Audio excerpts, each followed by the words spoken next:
नमस्कार, मैं हूं राहुल श्रीवास्तव। आप देख रहे हैं city bulletin news. Bulletin news में आप सभी दर्शकों का करता हूं स्वागत। शहर की खबरों में क्या है खास, आइए आप सभी को दिखाते हैं विस्तार के साथ। अयोध्या प्रशासन 14 कोसी परिक्रमा की तैयारी को अंतिम रूप देने में जुट गया है।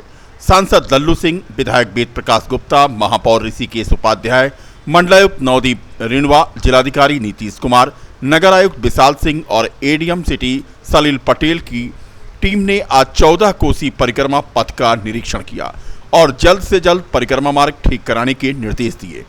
बता दें कि 1 नवंबर को रात में 12:48 से 14 कोसी परिक्रमा शुरू होगी, जबकि 4 नवंबर को पंचकोसी परिक्रमा और 8 नवंबर को अयोध्या में कार्तिक पूर्णिमा स्नान होगा और इस दौरान लाखों की भीड़ जुटेगी। लगभग 35 घंटे के बाद शुरू होने जा रही 14 कोसी परिक्रमा को लेकर जिला प्रशासन ने तैयारियों को ओके कर दिया है। कुछ ही घंटे में लाखों की संख्या में श्रद्धालु अयोध्या पहुंचने लगेंगे और इस मेले में शामिल होंगे। धार्मिक मान्यता है कि 14 कोसी परिक्रमा यानी 42 किलोमीटर की परिक्रमा को पूरा करने पर अगले 7 जन्मों का पुण्य प्राप्त होता है। यह अत्यंत प्राचीन और ऐतिहासिक परिक्रमा परंपरा के मुताबिक अयोध्या में आयोजित हो रही है। अयोध्या में शुरू होने वाले कार्तिक व परिक्रमा मेला में इस बार कई लाख श्रद्धालुओं के आने की उम्मीद है। अयोध्या में 14 कोसी परिक्रमा, पंचकोसी परिक्रमा और कार्तिक पूर्णिमा स्नान को सकुशल संपन्न कराने के लिए शासन के निर्देश पर जिलाधिकारी, मंडलायुक्त, डीआईजी, एसएसपी सहित विभिन्न विभागों के अधिकारी आज परिक्रमा पथ पर निरीक्षण करते देखे गए। इस दौरान कई स्थानों पर मिली कमियों को संबंधित विभागों को दूर करने के निर्देश के साथ साथ उन्हें फटकार भी लगाई गई। 10 घंटे के अंदर परिक्रमा मार्ग को दुरुस्त करने का निर्देश दिया गया, जिसको लेकर जिला प्रशासन का दावा है कि आने वाले श्रद्धालुओं को बिना किसी असुविधा के पूरे परिक्रमा मेले में परिक्रमा करने को मिलेगा। इसके लिए सभी विभागों को अलर्ट भी किया गया है। इस संबंध में यह भी बता दें कि परिक्रमा मेला को विशेष जोन के तहत बांटा गया है और सुरक्षा के कड़े प्रबंध भी किए गए हैं। कार्तिक पूर्णिमा मेला परिक्रमा समेत अन्य बातों को लेकर के आज कमिश्नर नवदीप रिणवा ने कहा कि सभी विभागों को अलर्ट किया गया है और मेला चुनौतीपूर्ण तो है ही, लेकिन व्यवस्थित संपन्न होगा। देखिए, हमारा लगभग सब तैयारियां हैं, लेकिन छोटी मोटी जो कमियां हैं वो आज पूरी हो रही हैं। रात तक सारा काम हो जाएगा। और तैयारी में है कि जितना हमारा 14 कोसी परिक्रमा मार्ग की सड़क है वो सारी ठीक हो, कहीं उबड़ खाबड़ ना हो, गड्ढे ना हो। यात्री बड़ी संख्या में आते हैं, श्रद्धालु लाखों की संख्या में आते हैं, कहीं गिरे ना कोई। और काफ़ी जगह हम रेत बिछाते हैं ताकि नंगे पाँव जो चलें उनको दिक्कत ना हो। इसके अलावा रास्ते में जहाँ यात्री छादन सुविधाएं हैं, बैठने के लिए शौचालय हैं और पीने के पानी की व्यवस्था। शौचालय हमारे सारे के सारे शौचालय चालू हालत में रहें, साफ़ रहें, पानी की उपलब्धता हो, पीने के पानी की उपलब्धता हो। ये सारी व्यवस्थाएं निर्देश दिए गए हैं सभी विभागों को। बिजली विभाग को कि वहाँ जो हमारे पोल हैं और जो हमारे ट्रांसफार्मर हैं, कोई इसी तरह का कहीं लूज़ वायर ना हो, सारे जगह सेफ रहें श्रद्धालु। इसके अलावा बिजली की व्यवस्था सुचारू रहे यात्रा के दौरान। ये सारे निर्देश दिए गए हैं समय समय पर। और आज हम लोग भ्रमण कर रहे हैं, हमारे साथ जनप्रतिनिधि हैं, माननीय सांसद, माननीय विधायक हैं, क्षेत्र के महापौर हैं, सारे हमारे अधिकारी हैं, जिला मजिस्ट्रेट, एसएसपी, डीआईजी और नगर आयुक्त, प्राधिकरण के उपाध्यक्ष, बाकी बिजली विभाग, लोक निर्माण विभाग। और अब पूरा आज 14 कोसी पे हम कहीं वाहन के द्वारा और कहीं पैदल चल के देख रहे हैं। लास्ट में जो लास्ट टच दिया जाना है, जहाँ जहाँ कमियाँ पता लग रही हैं, उसको भी हम ठीक करा रहे हैं। और उद्देश्य ये है कि हमारे जो भी यात्री आएँ, इस परंपरागत रूप से जो भी इस 14 कोसी और उसके कुछ दिन बाद पंचकोसी जो परिक्रमा करते हैं, उनको कोई असुविधा ना हो। ठीक है, थैंक यू। साइकिल से घर जा रही एक नाबालिग छात्रा से मारपीट और छेड़छाड़ के मामले में कुमारगंज थाने की पुलिस ने छेड़खानी और पास्को एक्ट के तहत मुकदमा दर्ज किया है। एक नाबालिग समेत 2 लोगों को गिरफ्तार भी किया है। बता दें कि नाबालिग छात्रा की सरेराह पिटाई और छेड़छाड़ का वीडियो वायरल हुआ था, जिसे अयोध्या पुलिस ने संज्ञान में लिया और ये कार्रवाई करते हुए कुमारगंज थाने की पुलिस ने मुकदमा दर्ज किया और एक नाबालिग समेत 2 अभियुक्तों को गिरफ्तार करके जेल भेज दिया। उत्तर प्रदेश युवा व्यापार मंडल ने व्यापार मंडल के व्यापारियों को आज सम्मानित किया। एक निजी होटल में व्यापार मंडल के प्रदेश अध्यक्ष राजेश तिवारी के नेतृत्व में यह कार्यक्रम आयोजित हुआ। इसके साथ ही व्यापारियों की समस्याओं पर भी चर्चा की गई। इससे पहले व्यापार मंडल के जिला उपाध्यक्ष विवेक अरोड़ा ने प्रदेश अध्यक्ष का 11 किलो की माला पहनाकर स्वागत किया। उत्तर प्रदेश युवा व्यापार मंडल के प्रदेश अध्यक्ष राजेश तिवारी ने बताया कि आज उत्तर प्रदेश युवा व्यापार मंडल के व्यापारियों का सम्मान समारोह आयोजित किया गया था। उन्होंने कहा कि व्यापारियों की समस्याओं पर प्रदेश के मुख्यमंत्री का ध्यान आकर्षित कराने के लिए जिलाधिकारी के माध्यम से एक ज्ञापन भी दिया गया था।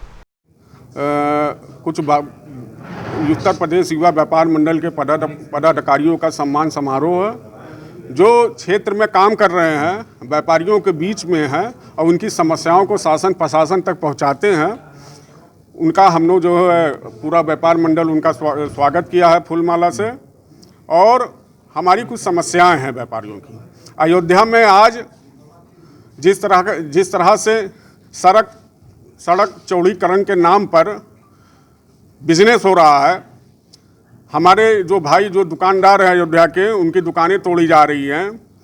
लेकिन दुकान तोड़िए आप, लेकिन दुकान को कहीं हमारे व्यापारी भाइयों को कहीं दुकान दीजिए भी तो। उनकी दुकान आप छीन लेंगे, वो कहाँ जाएंगे? बेरोजगार हो जाएंगे, उनका परिवार बिखर जाएगा, भुखमरी के कागार पे आ जाएगा। इसीलिए हम लोग उत्तर प्रदेश युवा व्यापार मंडल के पदाधिकारी शुक्रवार को हम लोग माननीय डीएम साहब से मिलकर, जिलाधिकारी महोदय से मिलकर मुख्यमंत्री को ज्ञापन दिया है और मांग की है कि आप सड़क चौड़ी करिए, लेकिन सड़क जिनकी दुकानें जा रही हैं, जिनका घर जा रहा है, उनको दुकान दीजिए, उनको घर दीजिए, तब आप सड़क चौड़ी करिए, अन्यथा इस काम को रोक दीजिए आप। मैं उत्तर प्रदेश युवा व्यापार मंडल प्रदेश अध्यक्ष। चौरसिया समाज स्वागत समिति अयोध्या के तत्वावधान में सिविल लाइन स्थित एक गेस्ट हाउस में स्वागत समारोह का आयोजन किया गया। कार्यक्रम की शुरुआत दीप प्रज्वलन से हुई और कार्यक्रम में प्रमुख रूप से चौरसिया समाज के सरकारी सेवा में कार्यरत लोगों को सम्मानित किया गया। चौरसिया समाज स्वागत समिति के अध्यक्ष रितेश चौरसिया अंगद ने बताया कि विगत कई वर्षों से समाज के लिए सम्मान समारोह का आयोजन किया जाता है, जिसमें अयोध्या में विभिन्न सरकारी कार्यालयों में कार्यरत चौरसिया समाज के लोगों को सम्मानित किया जाता है। इसके साथ साथ चौरसिया समाज के युवाओं को इन्हीं का अनुकरण करने की सलाह दी जाती है। कार्यक्रम में अयोध्या के संभ्रांत लोगों और रिटायर्ड कर्मचारियों को भी सम्मानित किया गया। महामंत्री ब्रजेश चौरसिया ने बताया कि समाज के लिए लगातार ऐसे कार्यक्रमों का आयोजन करती रहती हैं।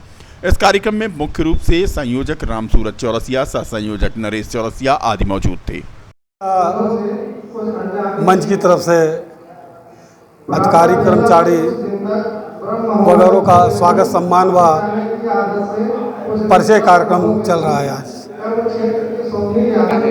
कार्यक्रम का उद्देश्य ये है कि हमारे जो नौनिहाल बच्चे आज इस मुकाम पर पहुँचे हैं और आने वाले भविष्य में और जो बच्चे जो मुकाम पे पहुँचने वाले हैं, उनको ये संदेश देना चाहते हैं, आने वाले भविष्य में अगर आप इस तरह शिक्षित होंगे और पढ़ेंगे लिखेंगे तो आने वाले समय में हमारे समाज का उत्थान और स्वाभिमान सुरक्षित रहेगा।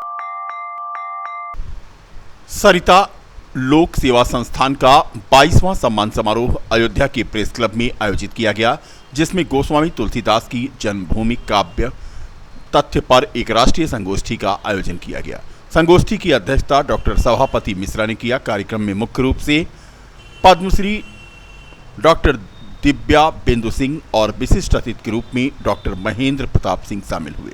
संस्थान के अध्यक्ष डॉक्टर कृष्णमणि चतुर्वेदी मैत्रेय ने बताया कि गोस्वामी तुलसीदास बचपन से संन्यास ग्रहण कर चुके थे, उनका विवाह नहीं हुआ था। और रही बात उनकी जन्मभूमि की, तो इस विषय में उनकी पुस्तक बोलेगी सारे विवाद की जड़, बालकांड का दोहा नंबर 30 है।